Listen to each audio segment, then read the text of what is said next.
माझ्या साहेबाची राजकीय शक्ती, राजकीय अवकात कुत्सितपणे काढली. मला एका प्रसार माध्यमानं विचारलं तर मी सांगितलं मी त्यांच्याकडे लक्ष देत नाही, कारण त्यांची राजकीय उंची तर नाही, खोली तर नाही आहे. मग माझ्या साहेबापाशी राजकीय ताकद नव्हती तर अक्षता घेऊन आपण घरी का गेलात? चला सभेला. रत्नागिरीत राणेसाहेबासाठी मी स्वतः सभा घेतली, राणेसाहेब हजर होते. मग त्यावेळेस मनसेची ताकद तुम्हाला दिसली नाही, आताच तुम्हाला 0 आमदार आणि 0 खासदार दिसले. बरं आम्ही एवढे 0 आहोत, मग आमची कशाला दखल घेता? कशाला दखल घेता? माझा तर वेगळाच संशय, नारायण राणेच्या पोटात केस आहे.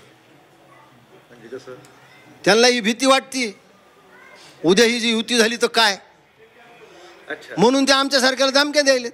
आमचा काय संबंध? आमचा नेता जो निर्णय घेईल तो आम्हाला मान्य. आतापासून धमक्या देऊ लागलेत ते. बर, मी सभ्य भाषेत टीका केली, ते भाजपचे कॅबिनेट मिनिस्टर आहेत. भाजपच्या कोण्या प्रवक्त्याने माझ्यावर टीका करावी ना? कुणीही आलं नाही. मग शेवटी यांना उतरावं लागलं, आणि उतरलं ती भाषा काय? तुला उलट्या करायला लावीन तुला. नारायण राणे साहेब तुमच्यापेक्षा 3 वर्षांनी मोठा आहे मी. तुम्ही रीतच शिकवली नाही, पोराला शिकवली नाही, तुम्हालाही नाही. पोरग सुद्धा उद्धव साहेबाला अरे तुरे बोलतं, तुम्हाला फार गुदगुल्या वाटतात. मग तुम्हाला बोलल्यावर कसं वाटेल? हा, राणे साहेब तुम्ही चुकीच्या बेळात हात घातलाय.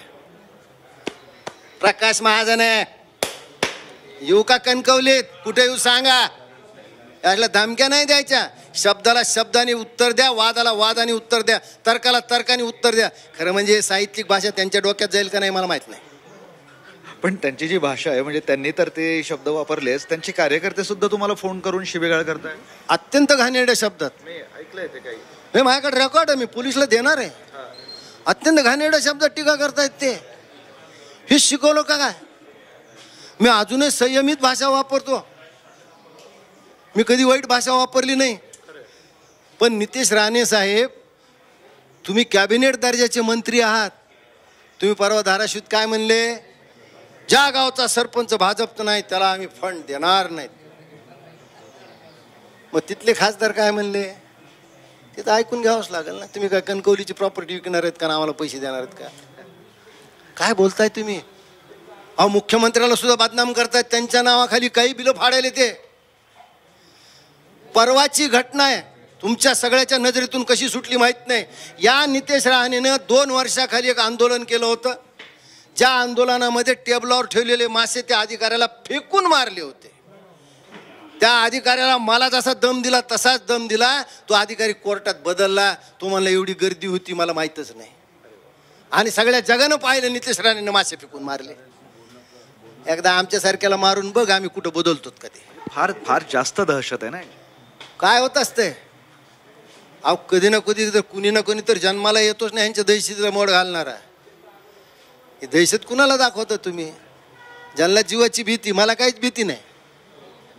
मारायचं आहे ना, चला येतो कुठं मारायचं आहे ते. आव्हान त्यांना, आव्हान तुमच्या समोर केलंच आहे, शड्डूस ठोकलंय मी.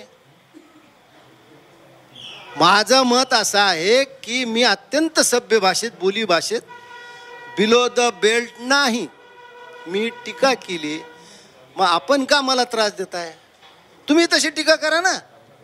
टीकेला टीकेने उत्तर नाही, टीकेला गुद्द्याने उत्तर द्यायचं असंच त्यांचं आहे. तर्काला तर्क करा, तर्क नसला तर कुतर्क करा. तोही नाही त्यांच्यापाशी. मी काय करायला पाहिजे? थेट दंडच थोपटले तर.